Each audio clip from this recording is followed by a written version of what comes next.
მეგობრებო, დღეს მთავარი თემა BMF-ის ტიტულია. დღეს UFC 326-ზე ლას ვეგასში მაქს ჰოლოვეი ოქტაგონზე BMF-ის ჩემპიონის რანგში გამოვიდა და ეს კამარი ჩარლზ ოლივეირასთან ბრძოლაში დათვრა. ეს ბიჭები 10 წლის წინათ შეხვდნენ ერთმანეთს. ჩვენ ყველას გვაინტერესებდა, იქნებოდა თუ არა ეს ბრძოლა 10 წლის წინანდელი ისტორიის გაგრძელება. თუ სრულიად სხვა სურათს ვნახავდით. ეს იყო აბსოლუტურად განსხვავებული ბრძოლა. ჩარლზ ოლივეირა დღეს ოქტაგონზე გამოვიდა და მაქს ჰოლოვეიზე სრულიად იდომინირა. ბრძოლის დასაწყისიდან ბრძოლის დასასრულამდე. ის უბრალოდ უკეთესი მებრძოლი აღმოჩნდა და ბრძოლა იქ წაიყვანა, საითაც საჭირო იყო ამ ტიტულის მოსაპოვებლად.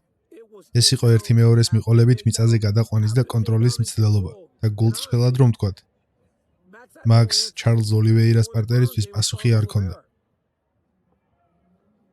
სიმართლე გითხრათ, ცოტას თუ მოეძებნება პასუხი ჩარლზ ოლივეირას წინააღმდეგ, როცა ის ასე იბრძვის, როგორც დღეს ვიხილეთ. ის აგრძელებდა პრესინგს. ის ახერხებდა ძლიერი და ეფექტური დარტყმების მიყენებას, როგორც ამას ჩვეულებრივ ჩარლზ ოლივეირა აკეთებს. ის ისევ იმ ბიჭს გავდა, რომელიც იმ დიდი საჩემპიონო სერიის დროს იყო, როცა მსუბუქ გახდა მსოფლიო ჩემპიონი. ის მაქს მოსვენებას არ აძლევდა. ძიმე დარტყმებს აყენებდა, ხოლო შემდეგ კლინჩში შედიოდა და პარტერში გადაყავდა. მაგრამ ყველაზე შთამბეჭდავი მაინც ის იყო, რომ როდესაც ჩარლზმა მაქსი პარტერში გადაიყვანა, მაქსი ვეღარ წამოდგა.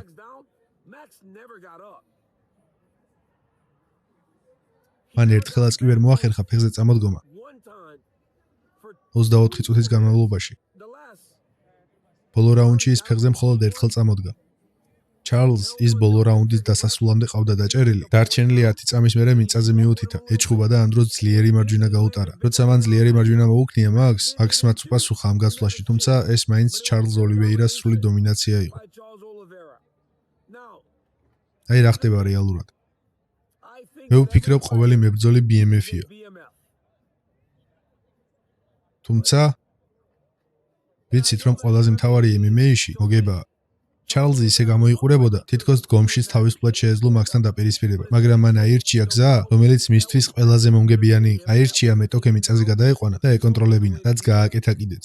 მაგრამ როდესაც BMF-ის ტიტულზე ვსაუბრობთ, ეს არ იყო როგორც ადრე. როცა ნეიტ დიაზი ხორხე მასვიდალს ეჭხუბა. ისინი საჩემპიონო პრეტენდენტები არ იყვნენ. არც ყველაზე წარმატებული ყოფილი ჩემპიონები ყოფილან. უბრალოდ ძალიან მაგარი დაპირისპირება გვაჩვენეს. სწორედ ეს არის BMF-ის მნიშვნელობა ოქტაგონზე. ჯო როგანს და ჯონ ენიქსს ვკითხე და მეც უფრო მათი აზრისკენ მიხრები. BMF-იც უბრალოდ გამარჯვებისკენ მისწრაფებაა და იმ პირობების შექმნა, რომ გახდე მსოფლიო ჩემპიონი. მაგრამ გონი საერთო აზრი ისაა, რომ როცა BMF-ის ტიტული დევს სასწორზე, ნამდვილ ომს ელოდები. ანუ გულისხმობ, რომ ბოლომდე დაიხარჯა. პირველი სატიტულო ბრძოლა ფანტასტიკური იყო, სანამ ექიმი არ გააჩერებდა. ორი გეიჯის წინააღმდეგ საოცრება იყო. ჰოლოვეი გეიჯის წინააღმდეგ ნამდვილი ომი იყო. ჰოლოვეი პორიეს წინააღმდეგაც მაგარი იყო. ასე რომ მესმის, რა იქცა BMF-ის ტიტული, მაგრამ მართლა ასე უნდა ყოფილიყო? არ ვიცი. თქვენ მითხარით კომენტარებში. მაგრამ საბოლოოდ დიდად არ მაინტერესებს, რადგან ის, რაც დღეს აჩვენა ჩარლზ დუბრონგს ოლივეირამ, აღმაფრთოვანა. გულწრფელად რომ გითხრათ, კითხეს, ეს ბრძოლა მაქსზე უფრო მეც ამბობს თუ ჩარლზზეო. ჩემთვის ამანის უფრო გამოაჩინა, თუ რამდენად მაგარია ილია თოფურია. იმის გათვალისწინებით, რაც მან ოლივეირას გაუკეთა, ნამდვილი სიგიჟეა. ეს შთამბეჭდავი იყო მაშინაც, მაგრამ ახლა კიდევ უფრო შთამბეჭდავია, რადგან რაც ჩარლზმა ამ ბოლო ორ ბრძოლაში გვაჩვენა ილიასთან დამარცხების შემდეგ. ხალხო, საკადრესი პატივი უნდა ვცეთ ოლივეირას.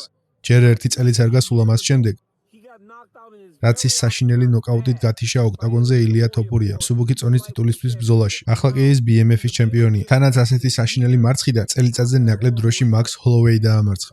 მაქსისთვის ამ ბრძოლაში ბევრი კარგი არაფერი მომხდარა, რადგან მან ვერც კი მიიღო შესაძლებლობა ეჭხუბა.